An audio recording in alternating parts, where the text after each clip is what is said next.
Hello friends, नमस्कार। मैं हूं आपका होस्ट ब्रह्मदेव और सिटी गार्डनिंग चैनल में आपका स्वागत है। फ्रेंड्स, आज के वीडियो में मैं आपको बताऊंगा कि गमले में नींबू यानी लेमन को किस तरह ग्रो करना चाहिए।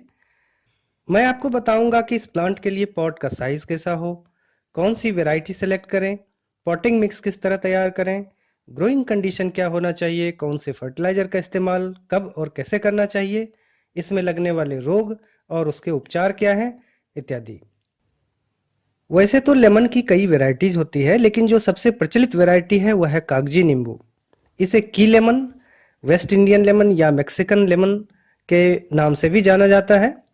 कागजी नींबू सिट्रस फैमिली की एक हाइब्रिड प्रजाति है, जिसके फलों का आकार 1 से 2 इंच डायमीटर तक का होता है। छिलके पतले और स्वाद खट्टा लेकिन काफी जायकेदार होता है। तो आज हम लोग इसी कागजी नींबू के बारे में बात करने वाले हैं। जैसा कि आप देख रहे हैं, मेरा यह नींबू का पौधा फलों से भरा हुआ है। यह प्लांट हार्डली 2 से ढाई फुट ऊंचा है, फिर भी इसके हर ब्रांचेज में फ्रूट्स भरे पड़े हैं। मेरे पास लगभग इसी साइज के 2 और प्लांट्स हैं, जिसे मैं आगे आपको दिखाऊंगा और इसकी इतनी जबरदस्त फ्रूटिंग का राज भी आपके साथ शेयर करूंगा। लेकिन पहले मैं इस प्लांट को पॉट में ग्रो करने के बारे में बेसिक जानकारियां आपको देना चाहूंगा। फ्रेंड्स, अगर आप भी पॉट में नींबू का प्लांट ग्रो करने के बारे में सोच रहे हैं, तो सबसे पहले जान लीजिए कि पॉट में ग्रो करने के लिहाज से नींबू बारहमासी नाम की ड्वार्फ वैरायटी सबसे उपयुक्त होती है। आजकल लगभग हर अच्छे नर्सरी में इस प्रजाति के पौधे उपलब्ध रहते हैं। इसकी हाइट बहुत अधिक नहीं होती है। यह एक झुरमुट की तरह चारों ओर फैल जाता है और लगभग पूरे साल भर इसमें फ्लावर्स और फ्रूट्स आते रहते हैं, बशर्ते आप इसकी अच्छी देखभाल करते हों। सामान्य तौर पर बीज से उगाए हुए लेमन प्लांट गमले के लिए उपयुक्त नहीं होते हैं, क्योंकि ये आकार में काफी बड़े हो जाते हैं और इनमें फ्रूटिंग स्टार्ट होने में 5 से 6 वर्ष तक का समय लग जाता है। गमले में हमेशा ग्राफ्ट किया हुआ अथवा कलम की विधि से तैयार किया हुआ पौधा ही लगाया जाता है, क्योंकि इनकी साइज कॉम्पैक्ट होती है और 1 साल के अंदर ही इसमें फ्रूटिंग स्टार्ट हो जाती है। नर्सरी से परचेज करते समय आप यह ध्यान रखें कि पौधा मीडियम साइज का हो और किसी रोग से ग्रसित ना हो।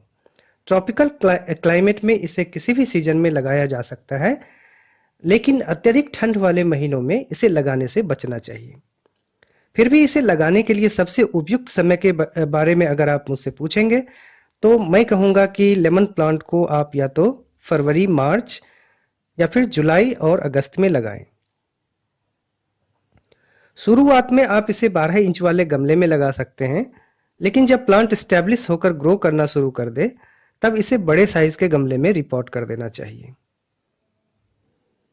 नींबू एक शैलो रूट वाला प्लांट है, यानी इसकी जड़ें मिट्टी में अधिक गहरे तक नहीं जाती है। इसलिए गमले की हाइट की अपेक्षा गमले का फैलाव अगर अधिक हो तो ज़्यादा बेटर होगा। इस प्लांट के लिए आप अधिकतम 15 से 18 इंच की ऊंचाई वाला ऐसा गमला सेलेक्ट करें जिसका डायमीटर यानी फैलाव कम से कम 18 इंच या उससे अधिक हो। गमले की मिट्टी तैयार करने में सावधानी जरूरी है। नींबू के लिए हल्की एसिडिक मिट्टी सबसे उपयुक्त होती है। इसके सॉइल का पीएच 5.5 से 7.5 तक हो सकता है।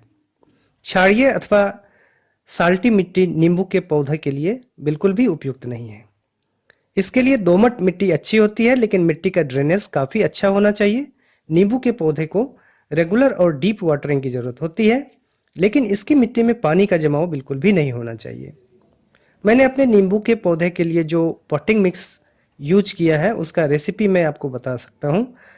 आप 5 बराबर भाग में 2 भाग गार्डन सॉइल, 1 भाग सड़ी हुई गोबर की खाद यानी काउडंग मैन्योर, 1 भाग सैंड यानी रेत और 1 भाग कोकोपीट लेकर अच्छी तरह मिला लें। अगर आपके पास कोकोपीट उपलब्ध ना हो, तो उसकी जगह सूखी हुई पत्तियों की खाद भी ले सकते हैं। इस मिश्रण में 50 ग्राम नीम केक पाउडर और 50 ग्राम मस्टर्ड केक पाउडर और 100 ग्राम वर्मी कंपोस्ट भी मिला लें। इस पॉटिंग मिक्स को इस्तेमाल करने से आपका लेमन प्लांट काफी अच्छा ग्रो करेगा। नींबू के पौधे को गर्माहट और नमी युक्त मौसम काफी पसंद होता है, इसलिए इसके पौधे को सन्नी स्पॉट में रखना चाहिए ताकि सूरज की पर्याप्त रोशनी इसे मिलती रहे। इसके लिए 21 डिग्री सेल्सियस से 38 डिग्री सेल्सियस तक का तापमान सबसे अच्छा माना जाता है। सूखे मौसम में इसके पौधे पर पानी की फुहार छोड़ते रहें ताकि नमी का वातावरण बना रहे। बरसात में इसके प्लांट को नेचुरली पानी मिलता रहता है, लेकिन सूखे और गर्म मौसम में इसे बराबर पानी देने की जरूरत पड़ती है। इसकी मिट्टी हमेशा मॉइस्ट रहे तो प्लांट की ग्रोथ अच्छी होती है, लेकिन जब पौधे में फ्लावर बर्ड्स निकलने लगे तब पानी देने का अंतराल थोड़ा बढ़ा देना चाहिए। ऐसे समय में जब मिट्टी की ऊपरी सतह 1 से 1.5 इंच तक सूख जाए तभी उसकी डीप वाटरिंग करनी चाहिए।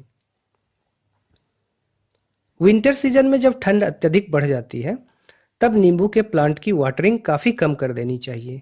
इस प्लांट को ठंड के मौसम में पानी और फर्टिलाइजर दोनों ही काफी कम मात्रा में देनी चाहिए ताकि प्लांट सुप्तावस्था में चला जाए और उसे आराम करने का मौका मिले। विंटर में जब ठंड काफी बढ़ जाती है तब इसके पत्ते पीले पड़ने लगते हैं और ज्यादातर झड़कर नीचे गिर जाते हैं। अगर संभव हो तो जाड़े में इस प्लांट को इंडोर या शेड में रखें ताकि ठंडी हवा और पाले से उसका बचाव हो सके। फ्रेंड्स, अब तक जो मैंने आपको बताया है वो लेमन प्लांट को ग्रो करने के लिए आवश्यक बातें हैं, लेकिन एक और अहम बात जो प्लांट में फ्लावरिंग और फ्रूटिंग के लिए जरूरी है वह है लेमन प्लांट का फर्टिलाइजेशन। लेमन प्लांट में इतनी जबरदस्त फ्रूटिंग होने के कारण इसकी फर्टिलाइजर की रिक्वायरमेंट भी काफी अधिक होती है। तो आगे मैं आपको यह बताऊंगा कि इसमें कौन सा फर्टिलाइजर इस्तेमाल करें, कब कब इस्तेमाल करें और कब ना करें। फ्रेंड्स, अगर आप सही फर्टिलाइजर को सही समय पर इस्तेमाल करेंगे तो निश्चित रूप से आपके लेमन प्लांट में फ्लावरिंग और फ्रूटिंग का सिलसिला चलता रहेगा। 3 मुख्य फर्टिलाइजर जो किसी भी प्लांट के लिए सबसे अधिक मात्रा में उपयोग होता है वो है नाइट्रोजन, फास्फोरस और पोटेशियम। इनमें से लेमन प्लांट के लिए सबसे अधिक मात्रा में जरूरत होती है नाइट्रोजन की। इसलिए लेमन प्लांट में नाइट्रोजन रिच फर्टिलाइजर का उपयोग करना जरूरी होता है। पोटेशियम और फास्फोरस की मात्रा नाइट्रोजन की अपेक्षा कम रखनी चाहिए और इनका इस्तेमाल फ्लावरिंग सीजन से थोड़ा पहले करना चाहिए। इससे पौधे की जड़ें मजबूत होती है और उनमें ज्यादा मात्रा में फ्लावर्स आते हैं। केमिकल फर्टिलाइजर का इस्तेमाल अगर करना है तो 2:1:1 रेशियो वाला एनपीके फर्टिलाइजर, यानी जिसमें 2 पार्ट नाइट्रोजन, 1 पार्ट फास्फोरस और 1 पार्ट पोटेशियम होता है, सबसे उपयुक्त होता है। सॉइल की एसिडिटी बढ़ाने के लिए सल्फर या सल्फर युक्त नाइट्रोजन फर्टिलाइजर का प्रयोग करना चाहिए। इसके अलावा पौधे को माइक्रोन्यूट्रिएंट्स की भी जरूरत होती है, जैसे iron, zinc, copper, magnesium, boron इत्यादि। ये न्यूट्रिएंट्स प्लांट को काफी कम मात्रा में जरूरत पड़ती है, लेकिन इनकी कमी से पौधे का इम्यून सिस्टम कमजोर हो जाता है और उसमें कई तरह के रोग लग जाते हैं। इसलिए बीच बीच में इन माइक्रो न्यूट्रिएंट्स को पानी में डाइल्यूट करके पौधे के ऊपर छिड़काव करते रहना चाहिए। कई बार आपने देखा होगा कि पौधे के पत्ते पीले पड़ने लगते हैं और उनके फल छोटे आकार में ही पौधे से गिर जाते हैं। इसका मुख्य कारण होता है पौधे में आवश्यक पोषक तत्वों की कमी। फ्रेंड्स, केमिकल फर्टिलाइजर का इस्तेमाल पौधे को तत्काल आवश्यक तत्वों की पूर्ति करने में सहायक होता है, लेकिन लेमन प्लांट को इन तत्वों की पूर्ति लगातार होती रहनी चाहिए। तो इसके लिए हमें ऑर्गेनिक फर्टिलाइजर का भी इस्तेमाल करना चाहिए, जो स्लो रिलीज फर्टिलाइजर होने के कारण पौधे को धीरे धीरे परंतु लगातार पोषक तत्व डिलीवर करते रहते हैं। लेमन प्लांट के लिए अच्छी तरह से कंपोस्टेड गोबर की खाद यानी well rotted cow dung manure, vermicompost और मस्टर्ड केक पाउडर को हर महीने थोड़ी थोड़ी मात्रा में मिट्टी की ऊपरी सतह में मिक्स करते रहने से लगभग सारे पोषक तत्वों की आपूर्ति होती रहती है। इसके अलावा ब्लूमिंग सीजन के शुरुआत में यानी स्प्रिंग के शुरुआत में इसकी मिट्टी में बोन मील और नीम केक पाउडर का मिश्रण गमले के आकार के हिसाब से 50 ग्राम से लेकर 100 ग्राम तक मिला देना चाहिए।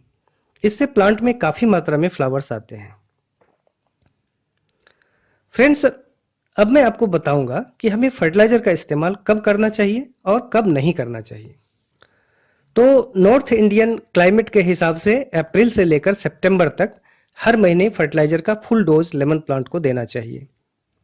मार्च और अक्टूबर के महीने में आधी मात्रा और फरवरी और नवंबर के महीने में फर्टिलाइजर की मात्रा को 1/4 कर देना चाहिए, जबकि दिसंबर तथा जनवरी के महीने में फर्टिलाइजर का इस्तेमाल बिल्कुल भी नहीं करना चाहिए। दिसंबर से जनवरी तक प्लांट को डोरमेंट कंडीशन में रखना चाहिए ताकि उसको पूरा आराम मिल सके। इसी वजह से इन महीनों में बहुत कम पानी और कोई फर्टिलाइजर नहीं दिया जाता है। फ्रेंड्स, लेमन कल्टीवेशन में फर्टिलाइजर का रोल काफी महत्वपूर्ण है, इसलिए मैंने आपको इसके बारे में विस्तार से बताने की कोशिश की। अब मैं आपको इस प्लांट में लगने वाले रोग और उसके नियंत्रण के बारे में बताऊंगा। नींबू के प्लांट में लगने वाले ज्यादातर रोग कई तरह के फंगल इन्फेक्शन की वजह से होते हैं। कुछ रोग बैक्टीरिया और वायरस की वजह से भी होते हैं, जबकि कुछ रोग कीट पतंगों की वजह से होते हैं। हम यहाँ रोगों के नाम के बारे में ज़्यादा डिस्कस नहीं करेंगे, बल्कि उनके लक्षण और उपचार के बारे में ही बात करेंगे। ज़्यादातर रोगों के लक्षण इनकी पत्तियों, तनों और फलों पर देखा जा सकता है, जैसा कि पत्तियों के ऊपर पीले धब्बे जो बाद में बढ़ते हुए भूरे रंग के छालों के रूप में बदल जाते हैं। इसे सिट्रस कैंकर रोग कहते हैं, जो पौधे के तनों और फलों के ऊपर भी दिखाई देता है। पत्तियों का आकार असामान्य रूप से बदल जाना या मुड़ जाना, पत्तियों और तनों के ऊपर काले रंग के धब्बे दिखाई देना, टहनियों का ऊपर की तरफ से सूखते जाना, फलों पर नीले एवं हरे रंग के मोल्ड दिखाई देना, पत्तियों के ऊपर सफेद पाउडर के समान धब्बे दिखाई देना आदि ऐसे कई लक्षण हैं जो पौधे के ऊपर रोगों के आक्रमण के सूचक हैं। इनके अलावा पत्तियों के ऊपर कीट पतंगों का आक्रमण भी होता है, जो नए नए पत्तियों को खा जाते हैं। इन सब की रोकथाम के लिए समय समय पर जिंक सल्फेट और कॉपर सल्फेट तथा चूने का घोल बनाकर पौधे के ऊपर छिड़काव करते रहें। इसके अलावा एंटी फंगल पाउडर जैसे कार्बनडाजिम और मैंकोजेब का घोल बनाकर पौधे के ऊपर छिड़काव करें।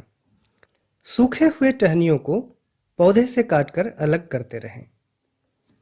नए और कोमल पत्तियों को बचाने के लिए इंसेक्टिसाइड्स का छिड़काव भी करना चाहिए। इंसेक्टिसाइड्स जैसे इमिडाक्लोप्रिड, मोनोक्रोटोफॉस। अगर आप केमिकल पेस्टिसाइड्स का उपयोग ना करना चाहें तो एक ऐसा हर्बल उपाय भी मौजूद है जो लेमन प्लांट के ज्यादातर रोगों की रोकथाम करने में सक्षम है। यह हर्बल उपाय है नीम के पाउडर को मिट्टी में मिलाना और नीम के तेल का पूरे प्लांट के ऊपर हर हफ्ते छिड़काव करना। अगर आप केवल इसी उपाय को करते रहेंगे तो आपका लेमन प्लांट यकीनन ज्यादातर रोगों से बचा रहेगा। फ्रेंड्स, जैसा कि आप देख रहे हैं, मेरे इस लेमन प्लांट में एक और ब्रांच हुआ करता था जो अब नहीं है, क्योंकि उसे काटकर हटाना पड़ा था। उस ब्रांच में सूखा रोग लग गया था, जिसकी वजह से पूरा ब्रांच ही सूख गया और वह रोग पूरे प्लांट को अपने चपेट में लेने लगा था। तब मैंने इसके उस मेन ब्रांच को काटकर पौधे से अलग कर दिया और पूरे प्लांट के हर ब्रांच के ऊपर नीम के तेल का लेप लगाया था। आश्चर्यजनक रूप से रोग ग्रसित बाकी सारे ब्रांचेस बिल्कुल ठीक हो गए और प्लांट फिर से हरा भरा हो गया। निश्चित रूप से नीम के तेल के प्रयोग की वजह से ही आज यह प्लांट जिंदा है। गमले में लगे हुए पौधे चूंकि ज्यादा बड़े नहीं होते हैं, इसलिए इनके ब्रांच के ऊपर नीम ऑयल का लेप लगा पाना संभव होता है। हालांकि ऐसा तभी करते हैं जब रोग की तीव्रता काफी अधिक और व्यापक हो। साधारण तौर पर नीम के तेल को पानी और साबुन के घोल में मिलाकर पौधे पर हर हफ्ते स्प्रे करने से रोगों की रोकथाम हो जाती है। फ्रेंड्स, अब अंत में मैं आपको लेमन प्लांट के प्रूनिंग और मल्चिंग के बारे में बताना चाहूँगा। लेमन के प्लांट में प्रूनिंग यानी शाखाओं की काट छांट नॉर्मली नहीं करना चाहिए। इसका कारण यह है कि लेमन के जो पत्ते होते हैं उनमें ढेर सारे पोषक तत्व और भोजन को पौधा स्टोर करके रखता है और टाइम टू टाइम उसका उपयोग करता रहता है। पत्तों की अचानक कमी हो जाने से पौधों को पोषक तत्व और भोजन की कमी हो जाती है और वह सॉफ्ट स्टेट में चला जाता है। इसलिए केवल सूखी टहनियों को ही काटकर पौधे से अलग करें। हालांकि पौधे की शेपिंग करने के लिए आप हल्की प्रूनिंग कर सकते हैं। गमले में उगाए हुए प्लांट की मल्चिंग भी अगर आप करते हैं तो इससे पौधे को काफी फायदा पहुंचता है। इसलिए लेमन प्लांट के चारों ओर मिट्टी की ऊपरी सतह पर सूखी पत्तियों या वुड चिप्स का 1 से 1.5 इंच का एक लेयर जरूर लगाएं। इससे मिट्टी का तापमान अनुकूलित रहता है और नमी अधिक समय तक बरकरार रहती है। इससे मिट्टी में लाभदायक माइक्रो ऑर्गेनिज्म का भी विकास होता है, जिससे मिट्टी की गुणवत्ता बनी रहती है। फ्रेंड्स, मैंने कोशिश की है कि गमले में लेमन प्लांट को सफलतापूर्वक उगाने से संबंधित अधिकतम सटीक जानकारियों को आप तक पहुंचा सकूं। अगर आपको यह वीडियो अच्छा और लाभदायक लगे तो लाइक बटन को जरूर दबाएं और वीडियो को शेयर भी करें। अगर आपने अब तक सिटी गार्डनिंग चैनल को सब्सक्राइब नहीं किया है तो सब्सक्राइब बटन को दबाने के बाद घंटी वाले बटन को भी जरूर दबाएं, ताकि मेरे नए वीडियो की अपडेट आप तक सबसे पहले पहुंच जाए। Thank you for watching.